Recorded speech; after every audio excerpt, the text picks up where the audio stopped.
Bueno, seguimos en la hora de Maquiavelo versión online. Estábamos con Carlos Fara y este profundo estudio sobre no solamente la imagen de los empresarios en la Argentina, sino de los valores que sostienen a que en un país funcione, exista y sobreviva y prospere una economía de mercado.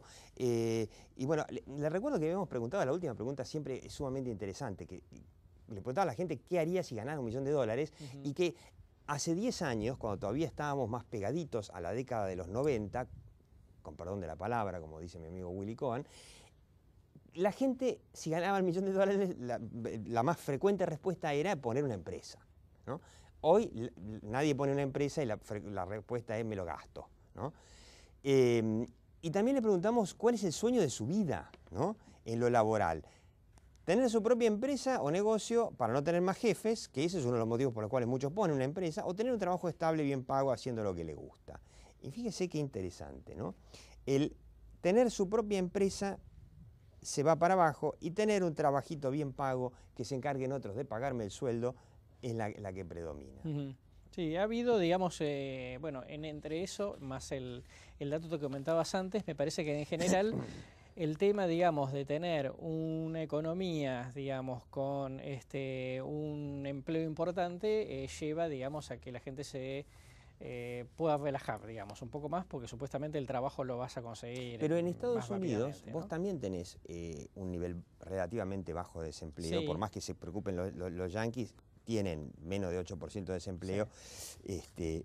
Y sin embargo en Estados Unidos la gente tiene una vocación de ser emprendedor. Sí. ¿No? Me parece que hay dos cosas. La primera es el marco en el cual la gente piensa que si pone un negocio, un emprendimiento, digamos, efectivamente le vaya bien, o porque no le cambien las reglas de juego, todo ese tipo de cuestiones, claro. Porque encuentre crédito, en fin.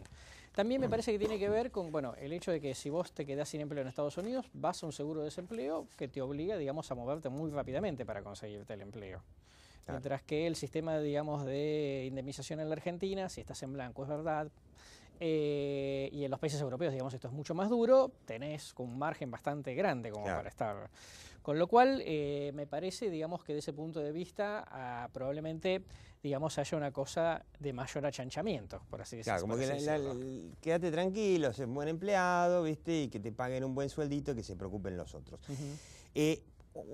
Cambiando un poco el foco, es acerca de si los argentinos creen que está todo fenómeno para las empresas, ¿no? O sea, te dejan trabajar, no te matan con los impuestos, no te cambian las reglas de juego. Entonces, la pregunta es, ¿usted cree que desde que los Kirchner son presidentes, la Argentina está más volcada a producir o a la especulación financiera? Y por supuesto, acá gana tremendamente, bueno, acá el que aparece es otro, perdón, me salté. ¿Usted cree que con Cristina Kirchner se van a desarrollar mejores empresarios en la Argentina?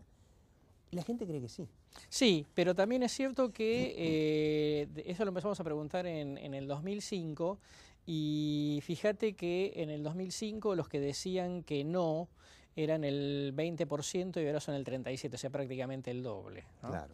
O sea que en realidad viendo la tendencia hay mucha menos propensión a pensar esta cuestión, digamos, de que va a haber mejores empresarios en la Argentina con estas políticas públicas. Podría tener que ver, digo, el ejemplo de los Eskenazi, que se los presentó a la sociedad como los amigos de Kirchner y los empresarios de la burguesía nacional, y finalmente los terminamos echando a patadas. A mí no quiero defender a los Eskenazi para nada, pero digo que es un ejemplo. Sí, ¿no? También, digamos, el tema de mejores empresarios, supongo que, bueno, tiene que ver porque el estudio es muy grande, y lo van a encontrar, digamos, en la web, en el sentido de que nosotros tenemos una cantidad de preguntas sobre atributos de los empresarios, claro. Y me parece que empresario es el que compite, el que gana mercados, el que paga buenos sueldos, trata bien al personal, el sustentable, digamos, con el medio ambiente. Me parece que negocios de empresarios asociados al poder, me parece que la gente no lo considera mejores empresarios. No lo considera, no. Entonces me parece que ahí hay modelos, ahí tiene digamos, que están una haciendo sospecha ruido. que es bastante tradicional en la Argentina, sí, ¿no? Que no nació de ahora. Bueno, si la Argentina está más, ahora con el kirchnerismo, más volcada a la producción que a la especulación financiera, la gente está absolutamente, cree que estamos bien volcados a la producción, después lo que está pasando con el dólar, anda a preguntarle, o sea que la gente cree que el modelo está bien para la gente. Hay que tener en cuenta que esto lo hicimos, digamos, en las semanas previas, en el mismo mes, digamos, que fue la elección general, en el cual, digamos, la presidenta ganó. El cenit del modelo. Exactamente. Difícilmente, digamos, uno se vaya a encontrar con una misma situación tan positiva a lo largo del tiempo. Pero bueno, de todas maneras, es cierto que eso lo habíamos preguntado exactamente cuando Cristina asumió en diciembre de 2007, y la verdad es que la propensión a pensar, digamos, en favor de la producción ha crecido de manera importante. Sí. Otro de los problemas es si los empresarios tienen referentes como para que sirvan de modelo, para decir, bueno, mira, los empresarios pueden ser como tal, por ejemplo, ¿no? Mencione 3 argentinos o argentinas que para usted sean un modelo como persona. Y la verdad que los que mencionan empresarios, nada. No, bueno, ahora vamos a ver en un cuadro siguiente. En el cuadro siguiente dice de dónde vienen los modelos según los argentinos. El principal figura, digamos, siempre es Favaloro. Favaloro. ¿no? Es el ejemplo, el esfuerzo, la investigación, el fulano que se formó afuera. Que un fue médico que cura, ¿no? Nada menos. Un médico rural, digamos, que después se especializó, una eminencia, ¿no? Desde ese punto de vista. Pero la verdad es que cuando vas al siguiente slide y entonces agrupás todas las respuestas según tipos, según segmentos, ¿no? Te vas a encontrar con que políticos fallecidos... Claro, en el próximo, ahí te dice, son políticos muertos. A ver si lo tenemos... Políticos fallecidos. Después tenemos... Aquí está. Artistas. Fíjate que había aparecido hace 11 años en el 21%, había bajado en el 2005 y después de ahí empezó a crecer notablemente. Obviamente ya lo agarramos después de la muerte de Néstor Kirchner y obviamente pasa a formar parte de la mitología y entonces eso se va al 42%, ¿no? Sí. Empresarios, nada. No. Empresarios no existen, periodistas incluso, algunos, políticos en vida, referentes sociales, todo bárbaro. Empresarios no existen, o sea, acá no tenemos ni Bill Gates, ni Steve Jobs, ni nada por el estilo. Mencionar 3 empresarios que puedan ser positivos para el desarrollo de la Argentina, y lo que se ve, hay algunos que se mencionan, que se tiran nombres como Macri, Mastelone, Fortabat, Pérez Compán, Pagani de Arcor. Tinelli, bueno, Tinelli también es un empresario. Pero sí, me parece que acá hay 2 cosas interesantes. La primera es que, como vos decís, siempre, desde que empezamos el estudio, la enorme mayoría de la gente no puede mencionar. Claro, todo esto no es que el 95% menciona a una empresa, no, esto es el 10%. Sí, exactamente. En primer lugar. En segundo lugar, que vos fijate las principales, ¿no? Macri, que en realidad es Franco, bueno, algunos... Claro, que nadie sabe si se refieren a Macri, Franco Macri, o al hijo que no es empresario, que es político. Ahora. De todas maneras, Franco es una persona, digamos, que prácticamente no está haciendo negocios en la Argentina, o sea, hace algunos, pero está en una parte del año en China. Fortabat es una persona que salió del mundo empresarial, ahora falleció. Pérez Compán también prácticamente, digamos, ha salido del gran mercado, digamos. Sus negocios están en Brasil hoy. Y Tinelli, ¿no? Que es la gran cuestión de que ahora se ubicó segundo muy cercano a Franco Macri. Me parece que esto también, en los últimos 4 años, me parece que también es un signo de los valores de la sociedad, ¿no? Que alguien que es mediático, etcétera, etcétera, llegado, popular, tiene esta posibilidad de ser considerado un empresario. Que tiene una empresa, obviamente, pero no es una empresa, digamos, del sector manufacturero, ni tampoco, digamos, está muy lejos del tamaño de algunos grandes nombres de las empresas argentinas. Claro, pero bueno, por lo menos alguien lo considera y lo considera de alguna forma positiva. Porque el próximo, a mí me parece que es una pregunta fundamental. Nosotros preguntábamos al principio qué opinión tiene la gente de las empresas. Y las empresas salen en un nivel mediocre, tirando para abajo. Ahora, cuando se le preguntaba ¿qué opinión tiene de la empresa o organización donde trabaja usted o el principal sostén del hogar? Eso era muy importante porque en el año 2000 el 69% tenía una opinión positiva. Entonces decían, no, las empresas, no sé, pero tu empresa, no, bien. Esto es un dato importantísimo. Es un dato importantísimo porque esto significa que a partir de la experiencia personal, los empresarios podían, nunca lo hicieron, pero podrían pensar en desarrollar una estrategia de comunicación, basada en la experiencia personal de que las empresas no son tan malas. Totalmente. Ahora, esto fue decreciendo. Sí, pero La verdad es que fue decreciendo porque aumentó el no sabe, no contestan las respuestas. Porque la verdad es que el nivel negativo prácticamente no superó el 6% y el nivel regular está en un promedio del 20%. Y el positivo cae del 69 al 56. Sí. O sea, cayó mucho, pero no es un derrumbe absoluto. No es un derrumbe y además no es porque se ha trasladado al negativo y al regular. Sigue siendo mayoritariamente positiva la visión de las empresas que la gente conoce como empleador positivo. Pasa en otros lugares, en Argentina por ahí no tenemos un estudio de eso, pero en Estados Unidos es muy común preguntarle su opinión sobre el Congreso, negativa. La opinión sobre el representante de su distrito, muy buena. Claro. ¿Okay? Entonces digo, lo que yo conozco, con nombre y apellido, puedo decir. No está mal. El global, no. La institución, no. La corporación, el gremio, digamos, no. Entonces, me parece que es interesante que en cuando realidad le pone la gente, nombres, ya cambia la cosa. porque la gente podría, en una encuesta totalmente anónima, podría haber dicho nada. La verdad es que la empresa es un desastre. Pero hay una cantidad de gente muy importante que dice que el lugar donde trabaja es un lugar bastante deseable. Sí. ¿Okay? Entonces me parece que también es interesante. Otro dato importante, usted cree que en la Argentina se le ponen trabas a que quiere producir, y es muy interesante cómo en los 90, en el año 2000, la gente considera que sí se le ponían muchas trabas y ahora que no. Claro, yo me imagino que para la gente ve que hay mucho proteccionismo y eso es bueno. Sí. La gente no sabe lo que significan los impuestos, los problemas tremendos laborales que hay en Argentina comparado con otros países, porque la gente no hace un estudio comparativo de cómo están las situaciones laborales en otros países. El mercado financiero inexistente, con tasas altísimas, su crédito inexistente, los impuestos, las huelgas, sigo, que la Argentina es un país que le hacen la vida imposible a las empresas, pero la percepción de la gente es que está fantástico. Sí, y la verdad es que la tendencia fue permanente, ni siquiera osciló, siempre fue para arriba, digamos, la cantidad de gente que respondía, digamos, que no se le ponían trabas a la producción, digamos. Y eso es todo un tema, ¿no? Porque a la hora de que las empresas tengan que salir a explicarle, muchachos, así no podemos, la percepción de la gente es que si no pueden es porque no quieren. Sí. Eso es grave. Por eso también, digamos, es muy importante, un poco en función de lo que vos anticipabas en el programa, que el relato no puede ser racional. Claro. Sobre lo que yo te tengo que explicar en términos racionales. Exactamente. ¿No? Sí, ahora vamos a hablar del tema del relato y si los empresarios también tienen que tener un relato o solamente eso es patrimonio del gobierno. Finalmente, ¿usted sentiría orgullo si su hijo decidiese ser empresario? Bueno, eso es todo un tema importante. Y creo que ahí sí, dentro de todo, hay un cierto respeto, o sea, nadie se avergonzaría. Sí, totalmente. Porque faltó el agregado. Y sobre todo si gana mucha guita, ¿no? Totalmente, ¿no? Pero sí, me parece que, digamos, no hay un problema con eso particularmente, ¿no?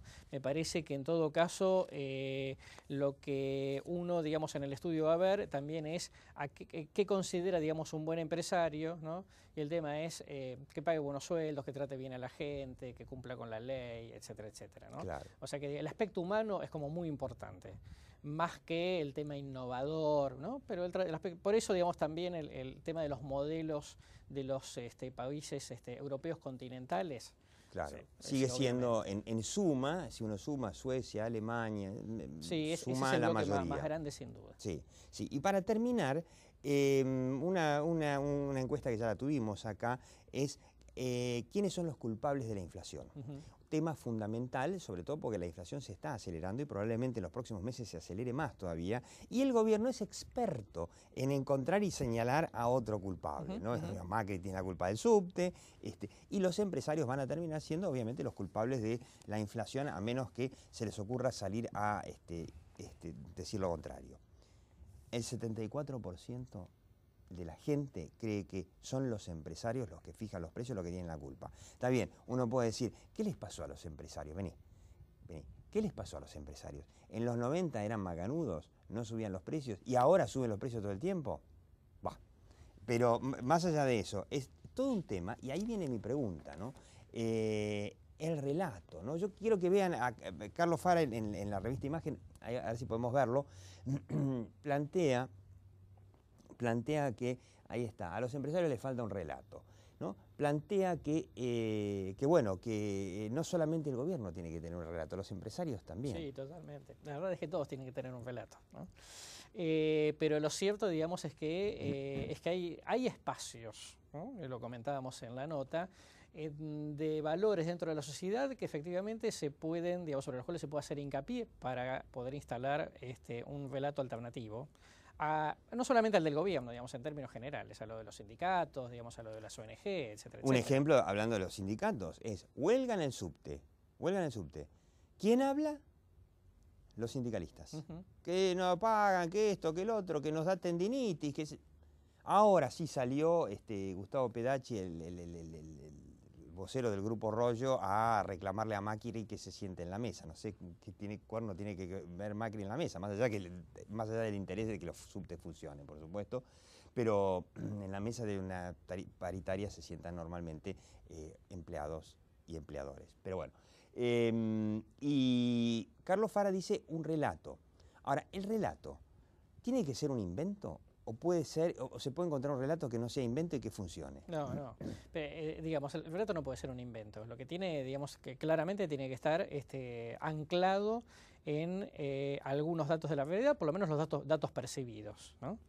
El tema es cuando esos datos no existen, ¿no? Con lo cual, obviamente... O cuando tienen patas cortas, digamos. Totalmente, o que son fácilmente, digamos, dados vuelta, ¿no?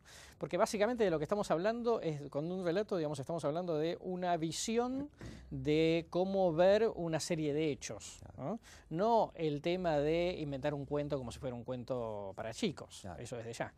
Me parece que el relato del gobierno funciona porque, bueno, hay una cantidad de elementos, hay más empleo, etcétera, etcétera, digamos, hay paritarias. En el momento en que deja de funcionar eso, no va a funcionar más el relato. Claro, lógicamente. Acá pasó una cosa, ¿no? Y Carlos Fara lo resaltaba con razón como muy positivo, por ejemplo, cómo el gobierno presentó a Miguel Galucho, el nuevo CEO de YPF, que sorprendió muy positivamente al mercado, porque después de la intervención de YPF, además de la forma en que se hizo, que es una forma, insisto, esa forma en la que se hizo la expropiación de YPF, les va a costar a los argentinos por generaciones lo mismo que le costó el default del famoso Rodríguez A. Pero al margen de esto, como se lo presentó a Galucho, fue muy positivo, porque todo el mercado estaba esperando que la iba a manejar o Kichilov, que ya era un hombre que venía de generarle un gasto tremendo a Aerolíneas Argentinas, o debido, el ministro que fue en definitiva el que llevó con su política energética a que la Argentina perdiera su soberanía energética. Y aparece este Galucho, que es un tipo con la formación adecuada, con la experiencia adecuada, respetado internacionalmente, que conoce la compañía, que le gusta. Perfecto. Y entonces Cristina lo presenta y agrega, y además se fue cuando Repsol compró en desacuerdo con la empresa. ¡Paf! Y vienen los gallegos y te vienen a recordar el spot que hizo Jan Rubicam en el 99 cuando compraron la empresa, con Galucho como testimonio de que era fantástica Repsol. Bueno, eso es lo que yo digo, el relato tiene que ser real. Sí, absolutamente. ¿No? Tiene que ser, digamos, hermético. Sí. No puede estar, digamos, no es un simple invento de alguien, digamos, o de un sector.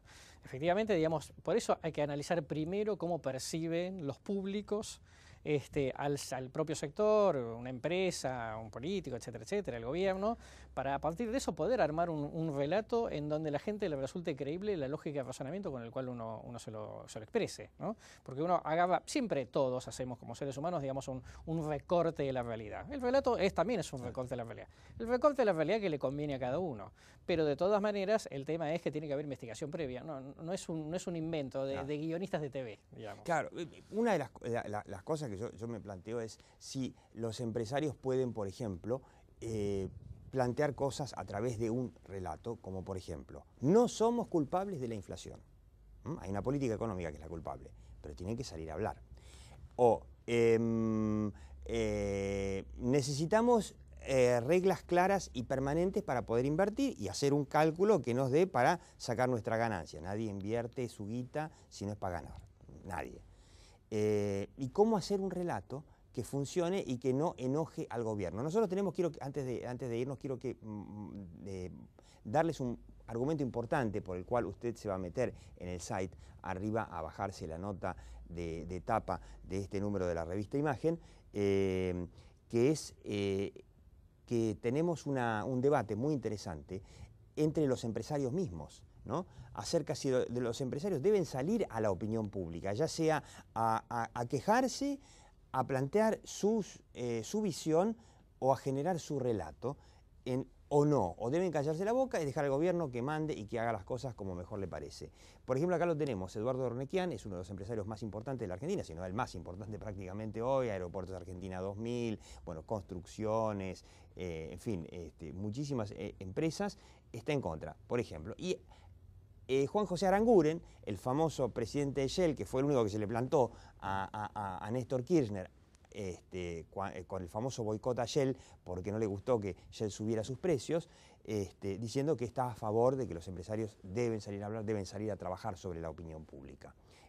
Interesantísimo el debate entre los empresarios en esta edición de la revista Imagen, que usted puede bajarse la nota de tapa con esta encuesta que hizo Carlos Fara para la revista Imagen, hay que decirlo, con el apoyo también de una serie de empresas, y que yo le recomiendo, bájesela, léala y bueno, después me comenta. Carlos Fara, muchísimas gracias. Y usted siga viendo La Hora de Maquiavelo.